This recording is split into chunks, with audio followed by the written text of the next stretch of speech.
ਜੀ ਤੁਸੀਂ ਕਿਸ ਸੁਣਦੇ ਪਏ ਹੋ ਛਿਵੀਂ ਮੇਰ ਮਲ ਦਾ ਖਰੜ ਤੇ ਬਾਪ ਕਾਠੀਆ। ਇਸ ਨੂੰ ਕਮੈਂਟਾਂ 'ਚ ਸਾਨੂੰ ਦੱਸਿਆ ਕਰੋ ਕਿ ਤੁਹਾਨੂੰ ਕੀ ਜਿਹੀ ਲੱਗੀ, ਨਾਲ ਫਾਲੋ ਤੇ ਸ਼ੇਅਰ ਕਰ ਦਿਓ ਜੀ।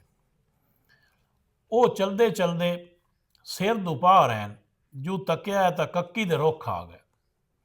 ਮਾਰ ਕੇ ਆਖਿਆ ਮੀਰ ਮਲ ਦਿਆ ਬੋਲ ਗਿਆ ਹੈ, ਅਸੀਂ ਇਹ ਤਾਂ ਕੱਕੀ ਦੇ ਰੁੱਖ ਆ ਗਏ। ਉਸ ਆਖਿਆ ਜਾਣੀ ਥਾਈ ਲਾ ਲਓ।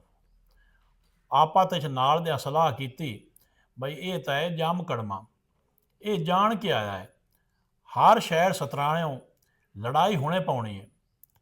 ਇਹ ਜੁਰਤ ਕਿਸੇ ਦੀ ਨਹੀਂ ਹੋਈ ਕਿ ਜਣ ਨਿਸੇ ਲੈਂਦੇ।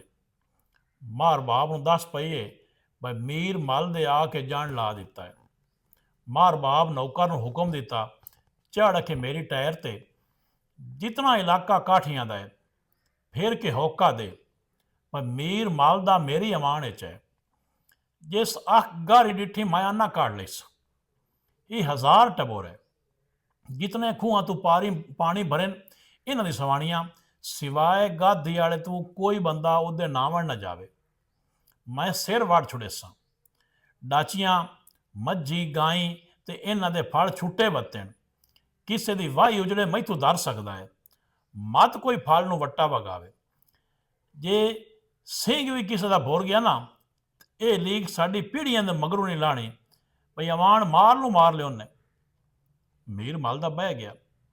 ਮਾਰ ਬਾਪ ਚੰਦ ਬੰਦਾ ਚਾੜਿਆ ਹੈ, ਭਈ ਇਹਦੇ ਬਤਰੀਏ ਨੂੰ ਸੱਦ ਲਿਆਓ।